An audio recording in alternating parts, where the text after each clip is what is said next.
মানুষ নন, উনি এরকম মানুষ নন, উনি এরকম খুন করতে পারেন না। অন্য কোনো কারণ থাকলে কেউ পুলিশের কাছে গিয়ে ধরা দেয় না অপু।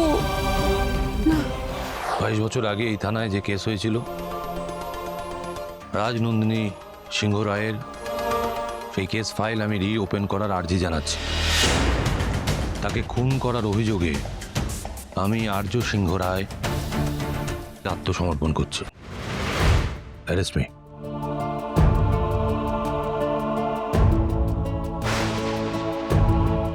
স্যার আপনি মজা করছেন। আমি আপনার সঙ্গে মজা করবো আপনার মনে হয়? তাও আবার ডিউটি আওয়ার্সে। আমি মজা করছি না, আই এম সিরিয়াস। আপনি প্লিজ আমাকে অ্যারেস্ট করুন। এই আপনার যান না, চা বিস্কুট নিয়ে আসুন।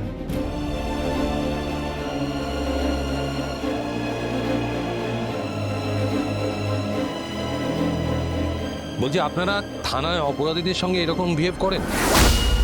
তাহলে আমার সঙ্গে কেন করছেন? যদি এই রকম বিহেভ করে থাকেন তাহলে তো বলতে হবে আপনাদের থানার খারাপ অবস্থা, সব নষ্ট হয়ে গেছে। না মানে স্যার আপনি আপনার কাজটা করুন, ফর্মালিটিটা করুন, করে আমাকে অ্যারেস্ট করুন প্লিজ। না বলছি স্যার আপনি আপনি ঠিক আছেন তো? আপনার বাড়ির লোকের সঙ্গে যদি একবার আচ্ছা, বাড়ির লোক কি করবে বলুন তো? বাড়ির লোক কি কথা বলবো? আমি তো নাবালক নই। আমি যখন নিজে এসে সারেন্ডার করছি, তাহলে আপনার প্রবলেমটা কোথায়? আপনি প্লিজ সারেন্ডার করুন। স্যার এটা কি করে হয় স্যার? আপনার মতো একজন মানুষ, আপনার সারা দেশে এত নাম, আপনি কত মানুষের উপকার করেছেন, আর সেই আপনি। আমি অপরাধী তাই এসছি, অপরাধ করেছি, আমি স্বীকার করতে এসছি। আপনি প্লিজ আপনার কাজটা করে আমাকে প্লিজ প্লিজ সারেন্ডার করুন।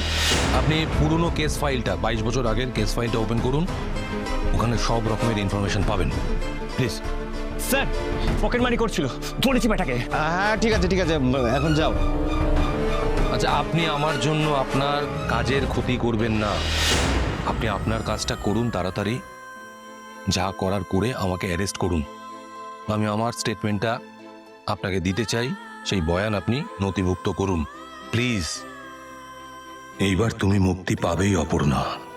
তোমার দিকে আর কেউ কোনোদিন আঙুল তুলতে পারবে না। পুলিশ এখনো আমাকে কাস্টাডিতে নেননি। আমি নিজেকে সারেন্ডার করানোর জন্য এখানে এসেছি। আপনি নিজে? কিন্তু কেন স্যার?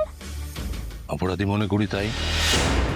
আপনারা অনেক কিছুই তো চলছে, আপনারা কিছুটা জানেন কিছুটা জানেন না, কিন্তু আমি চাই সঠিক বিচার হোক।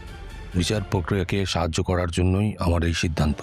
আমি নিজেকে সারেন্ডার করানোর জন্য এখানে এসেছি। আর আমার এই সিদ্ধান্তের সঙ্গে আমার অপর্ণা, আমার বর্তমান স্ত্রী অপর্ণার কোনো যোগাযোগ নেই। কেন করলেন? বড় লোকদের না মতিগতি বোঝা ভার। এতদিন তো আমরা দেখছি, দেখে বোঝার কোনো উপায় আছে যে কাউকে খুন করেছে? ছেড়ে চলে গেছে, বাঁচা গেছে। শুনুন, কেউ আমাকে ছেড়ে যায়নি, আর আমিও কাউকে ছেড়ে যাব না। ওনার নামে আর একটা বাজে কথা বলবেন না আপনারা কেউ। উনি এরকম মানুষ নন, উনি এরকম মানুষ নন, উনি এরকম খুন করতে পারেন না।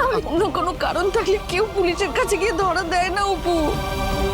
না, আমাকে এটা উত্তর পেতে হবে। মা, উনি কেন এটা করলেন? আমাকে জানতে হবে উনি কি কারণে এটা করলেন।